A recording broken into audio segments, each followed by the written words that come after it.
क्या सचमुच भगवान परशुराम भगवान श्री कृष्ण को हरा सकते थे? आखिर भगवान श्री कृष्ण और परशुराम में से कौन था भगवान नारायण का सबसे शक्तिशाली अवतार? आप देख रहे हैं मिस्टीरियस हिंदू। तो चलिए अब करते हैं ज्ञान की बात। वीडियो में आगे बढ़ने से पहले हमारे चैनल को सब्सक्राइब अवश्य करें और बेल आइकन जरूर दबाएं। साथ ही कमेंट बॉक्स में जय परशुराम जय श्री कृष्ण अवश्य लिखिएगा। भगवान श्री कृष्ण और भगवान परशुराम दोनों ही नारायण के शक्तिशाली अवतार थे और दोनों अलग अलग युगों में प्रकट हुए। लेकिन आज हम आपको बताएंगे कि आखिर नारायण के इन दोनों ही खास अवतारों के बीच में कुछ ऐसे अंतर भी थे जो शायद आप नहीं जानते और कुछ ऐसी समानताएं भी थी जो इससे पहले कभी आपने ना सुनी हो। आज हम जानेंगे कि नारायण के 6वें अवतार भगवान परशुराम और 8वें अवतार भगवान श्री कृष्ण में आखिर क्या भिन्नता क्या समानताएं थी और दोनों में से सबसे शक्तिशाली कौन था? सतयुग से अस्तित्व में रहने वाले भगवान परशुराम या त्रेता युग में वासुकी नंदन कहे जाने वाले भगवान श्री कृष्ण? अब भगवान नारायण के इन दोनों ही अवतारों में अंतर बताने से पहले समझते हैं कि आखिर इन दोनों का जन्म किस प्रकार से हुआ था। दरअसल परशुराम जी के जन्म की कथा कुछ ऐसे थी कि सतयुग के अंतिम वर्षों में एक चक्रवर्ती राजा थे, महाराज गाधी। गाधी की एक पुत्री थी सत्यवती और सत्यवती का विवाह उस समय के तेजस्वी ऋषि ऋचिक से हुआ था। महाराज गाधी को अपने उत्तराधिकारी के लिए एक शौर्यवान पुत्र चाहिए था, इसीलिए उन्होंने ऋचिक से पुत्र श्रेष्ठी यज्ञ करवाने की मांग की। दूसरी ओर खुद ऋचिक भी अपने वंश की परंपरा में एक जगदम्नी के बाद एक श्रेष्ठ महर्षि चाहते थे, इसीलिए उन्होंने यज्ञ किया जिसके प्रभाव से खीर के 2 पात्र प्रकट हुए। उन्होंने एक खीर का कटोरा अपनी सास को खाने के लिए दे दिया और वहीं दूसरा अपनी बहू को दे दिया। लेकिन बाद में खीर का कटोरा बदल गया। जो ब्राह्मण प्रभावशाली खीर थी उसे महाराज गाधी की पत्नी ने खा लिया और क्षत्रिय प्रभाव वाली खीर रेणुका को मिली, जिससे आगे चलकर रेणुका को चौथे पुत्र के रूप में परशुराम जी की प्राप्ति हुई, जो जन्म से ब्राह्मण और गुणों से क्षत्रिय बने। वहीं भगवान श्री कृष्ण की बात की जाए तो द्वापर युग में भोजवंशी राजा उग्रसेन मथुरा में राज्य किया करते थे। उसके अताय पुत्र कंस ने उसे गद्दी से उतार दिया और स्वयं ही मथुरा का राजा बन बैठा। कंस की एक बहन थी देवकी, जिसका विवाह वासुदेव नामक यदुवंशी से हुआ था। एक बार जब कंस देवकी और वासुदेव को अपने राज्य में ला रहा था, तब एक आकाशवाणी हुई। हे कंस, जिस बहन को तू अपने ससुराल छोड़ने जा रहा है, उसके गर्भ से पैदा होने वाली 8वीं संतान तेरी मौत का कारण बनेगी। फिर क्या था, आकाशवाणी सुनकर कंस क्रोधित हो उठा और वासुदेव को मारने के लिए आगे बढ़ा। तब देवकी ने अपने पति के प्राणों की रक्षा के लिए अपने बाही से गुहार लगाई और ये भी कहा कि उनकी जो भी संतान होगी और जन्म लेगी उसे वो स्वयं कंस को सौंप देगी। कंस ने बहन की बात मान ली और दोनों को कारागार में डाल दिया। इस तरह एक एक कर जन्म लेते बच्चे को कंस मारता रहा और 8वें बच्चे के रूप में स्वयं भगवान श्री कृष्ण ने जन्म लिया। चलिए अब जानते हैं कि आखिर श्री कृष्ण और भगवान परशुराम में क्या अंतर था। तो परशुराम जी और श्री कृष्ण दोनों ही भगवान विष्णु के अवतार थे, लेकिन अलग अलग। कला को अवतरित शक्ति की एक इकाई माने तो परशुराम जी अंश अवतार हैं, जो 9 कलाओं से सर्वश्रेष्ठ अवतार माने गए हैं। वहीं भगवान श्री कृष्ण को पूर्ण अवतार माना जाता है। कहते हैं भगवान श्री कृष्ण 16 कलाओं में माहिर थे और 16 कलाओं से युक्त अवतार पूर्ण अवतार माना जाता है। अवतारों में भगवान श्री कृष्ण से ही ये सभी कलाएं प्रकट हुई थी। वहीं परशुराम जी का जन्म सतयुग में हुआ तो भगवान श्री कृष्ण का द्वापर युग में। परशुराम जी आज 7 चिरंजीवियों में से एक हैं और कलयुग में भी मौजूद हैं, जबकि भगवान श्री कृष्ण ने द्वापर युग के अंत में ही अपनी लीला को पूर्ण कर लिया था और जब उन्होंने अपने शरीर को छोड़ा तो कलयुग का आरंभ हो गया था। वहीं दोनों के स्वभाव में भारी अंतर है। परशुराम जी उग्र स्वभाव के हैं, जबकि भगवान श्री कृष्ण मनमोहक चित हरने वाले अवतार थे।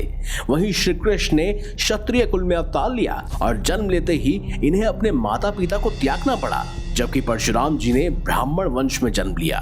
और इनकी शिक्षा दीक्षा की जिम्मेदारी इनके पिता ने ही ली थी।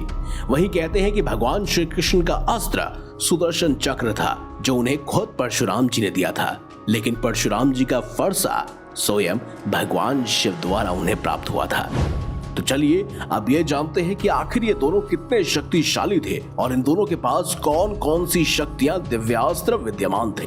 तो भगवान परशुराम जी की बात की जाए तो उनका मुख्य अस्त्र फरसा माना जाता है, और फरसा उन्हें महादेव की कठिन और घोर तपस्या के बल पर मिला था। साथ ही भगवान शिव जी ने परशुराम जी को देवताओं के सभी शत्रु, दैत्य, राक्षस और दानवों को मारने में निपुण होने का वरदान दिया था, और उनके पास कई शक्तिशाली अस्त्र मौजूद थे। ब्रह्मदंड अस्त्र, वैष्णव अस्त्र, पशुपतास्त्र, ब्रह्मास्त्र, ब्रह्मशीरा अस्त्र सहित कई देवताओं के दिव्य अस्त्र शस्त्र स्वयं उनके पास मौजूद थे।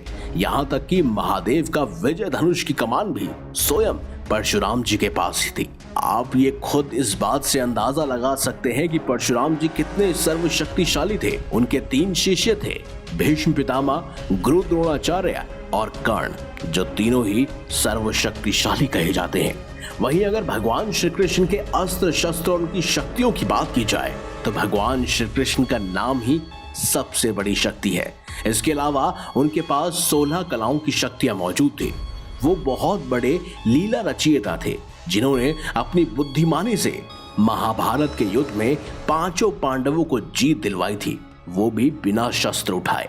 इसके अलावा उनका मुख्य अस्त्र उनका सुदर्शन चक्र माना जाता है, और साथ ही साथ उनके पास सारंग धनुष और कमोद की गदा भी थी।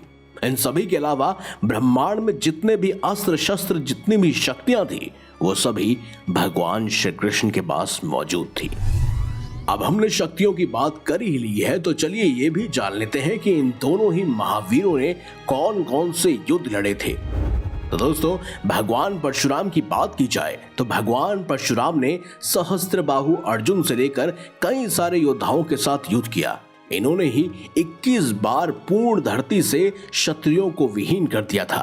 केवल इतना ही नहीं, परशुराम जी ने एक बार खुद ही स्वयं भगवान गुरु महादेव से युद्ध किया और उन्हें प्रसन्न किया। और तो और पितामह भीष्म के साथ भी इन्होंने युद्ध किया था, जो इनके ही शिष्य थे, जिनके पास इच्छा मृत्यु का वरदान था, और इसीलिए इस युद्ध में कोई भी निष्कर्ष नहीं निकला। स्वयं महादेव को बीच में आकर इस युद्ध को रुकवाना पड़ा था। और कहते हैं इन्होंने स्वयं एक बार भगवान गणेश जी के साथ भी युद्ध किया था, जहां उन्होंने अपने एक फरसे के प्रहार से गणेश जी का एक दांत तोड़ दिया था, जिस वजह से गणेश जी को एक दंत नाम भी स्वयं परशुराम जी ने दिया। यहाँ तक कि स्वयं हनुमान जी जैसे श्रेष्ठ योद्धा के साथ भी परशुराम जी ने युद्ध किया था। वहीं दूसरी तरफ अगर भगवान श्री कृष्ण की बात की जाए तो उन्होंने अपने बाल्य अवस्था से किशोर अवस्था तक कंस के भेजे हुए कई सारे राक्षसों, पूतना, संकटासुर, त्रिनावत, बकासुर, अघासुर, अरिष्टासुर जैसे शक्तिशाली राक्षसों का वध किया था। वहीं उसके बाद उन्होंने मामा कंस का वध किया और उसके बाद कई सारे धूर्त राजाओं के साथ युद्ध कर उनका संहार किया। श्री कृष्ण ने महर्षि सांदीपनि से युद्ध शिक्षा और दीक्षा प्राप्त की थी, और उन्होंने अपने नीति कौशल से काल्यवन और जरासन जैसे कई शक्तिशाली राक्षसों को मरवाया था। और उसके बाद महाभारत में पांडवों की ओर से लड़े, वो भी बिना शस्त्र उठाए उन्हें जीत भी दिलवाई। तो दोस्तों, अब ये सवाल सबके सामने आ जाता है कि आखिर भगवान श्री कृष्ण और भगवान परशुराम में से कौन सबसे ज्यादा शक्तिशाली था। तो इस सवाल का जवाब देना लगभग नामुमकिन है, क्योंकि दोनों ही नारायण के अवतार थे, और अगर श्री कृष्ण और परशुराम जी का मुकाबला होता तो भी भगवान परशुराम शक्तिशाली होने के बावजूद भी भगवान श्री कृष्ण को युद्ध में परास्त नहीं कर पाते, वो भी सीधे तौर पे, क्योंकि स्वयं भगवान श्री कृष्ण ही विश्व रूपी कहे जाते हैं। तो उन्हें युद्ध में सीधे तौर पे परास्त तो नहीं किया जा सकता, लेकिन उन्हें प्रसन्न किया जा सकता था, और उन्हें प्रसन्न परशुराम ही कर सकते थे, वो भी सीधे तौर पर युद्ध लड़कर और उन्हें कड़ी टक्कर देकर।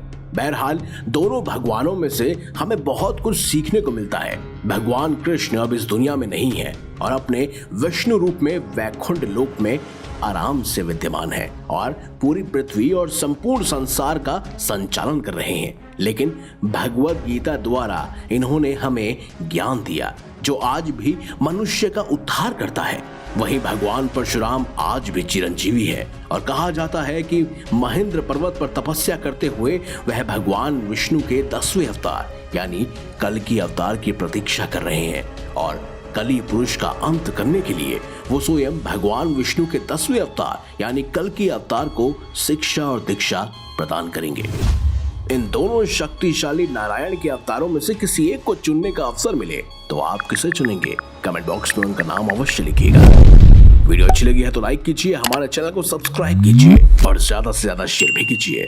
तो मिलेंगे अगली बार एक नई खास वीडियो के साथ। तब तक देखते रहिए संपूर्ण ज्ञान का केंद्र बिंदु मिस्टीरियस हिंदू।